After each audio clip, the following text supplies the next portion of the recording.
I'm remaking the Super Nintendo game Plok. This week I've been looking at character selection. In the original game you can play through a series of levels called Legacy Island, which take place in a dream sequence.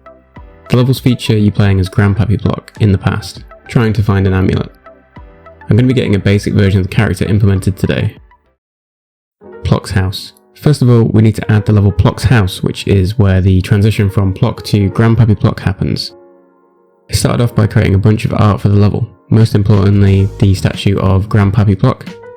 In this level you defeat the single flea and a cutscene will play out where you put up the flag from the inside of the house and then you fall asleep on the statue. Then there's a visual effect to transition to the Legacy Island levels. To implement this cutscene, I created a simple script with several states for what was happening in the cutscene. For example, the state might change when Plok reaches a destination. During the cutscene, a foreground layer is enabled to hide Plok behind the building and he simply stays on the left behind the bricks. The flag is changed, the camera then moves up, there's some delay and Plok will move over to the statue and fall asleep.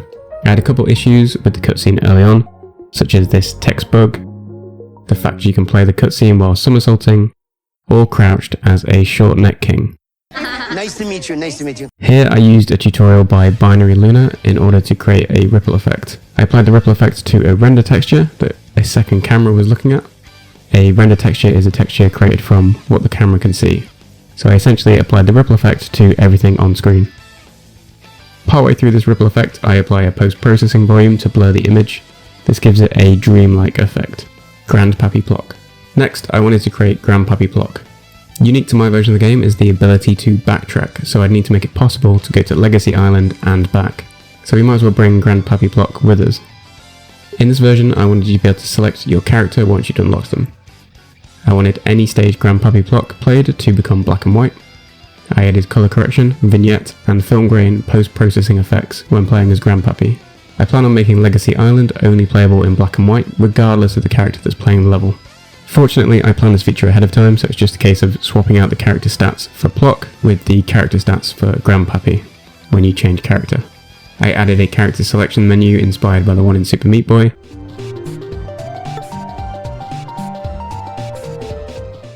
This character select menu is easily extendable.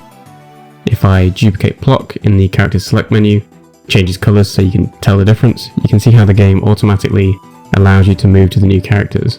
When a character is selected, it increases in size to show that it's in the middle.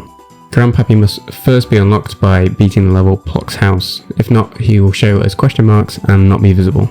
Currently, all of Plok's main animations are replaced, meaning you can do the cutscene with Grandpappy and it looks fine. The health bar is also changed, however I haven't changed power-ups just yet. It's pretty cool being able to play any level as Grandpappy.